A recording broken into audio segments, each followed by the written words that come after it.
नमस्कार, मैं मेघा सिंह स्वागत करती हूँ आपका न्यूज़ 18 के डिजिटल प्लेटफॉर्म पर।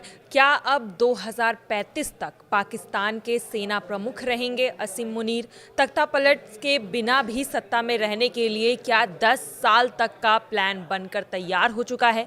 पाकिस्तान की सियासत और फौज एक बार फिर बड़े फैसले पर पहुंची है। मीडिया रिपोर्ट्स के मुताबिक पाकिस्तान की टॉप सिविल और मिलिट्री लीडरशिप ने 10 साल का स्ट्रैटेजिक पावर प्लान फाइनल कर लिया है। इस मीटिंग का मकसद था सिस्टम को बिना रुकावट आगे बढ़ाना और देश में लंबी अवधि तक राजनीतिक और आर्थिक स्थिति बनाए रखना। सूत्रों के अनुसार यह अहम बैठक पीएमएलएन सुप्रीमो नवाज शरीफ के मुरीर स्थित फार्म हाउस में हुई।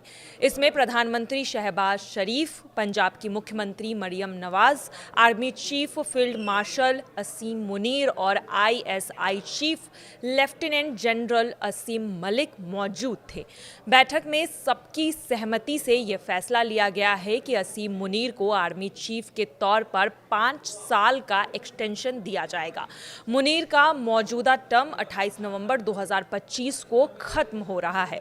2022 में उन्हें 3 साल के लिए नियुक्त किया गया था, लेकिन अब पाकिस्तान आर्मी एक्ट में बदलाव के जरिए उनकी कुर्सी पक्की करने की तैयारी है।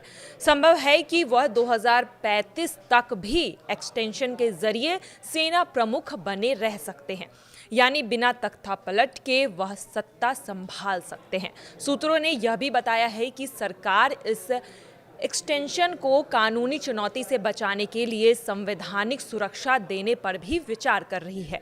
पाकिस्तान के इस पावर प्लान का एक और अहम हिस्सा है हाइब्रिड सिविल मिलिट्री सिस्टम, यानी बड़े फैसले खासकर टॉप मिलिट्री पोस्टिंग को लेकर जब राजनीतिक और फौजी लीडरशिप की आपसी सहमति से होगी। अब DG ISI, DG military intelligence और डीजीसी जैसी अहम पद भी इसी तरह से भरे जाएंगे।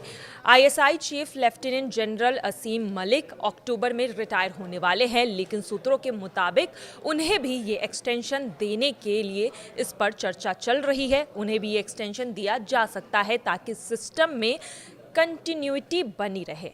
और अब देखना यही है कि ये जो प्लान पाकिस्तान ने तैयार किया है आसिम मुनीर को लेकर, इस पर आगे चलकर पाकिस्तान की आर्मी और साथ ही राजनीतिक में जो बैलेंस बनाने की कोशिश यहाँ पाकिस्तान कर रहा है, उसमें कितना सफल होता है।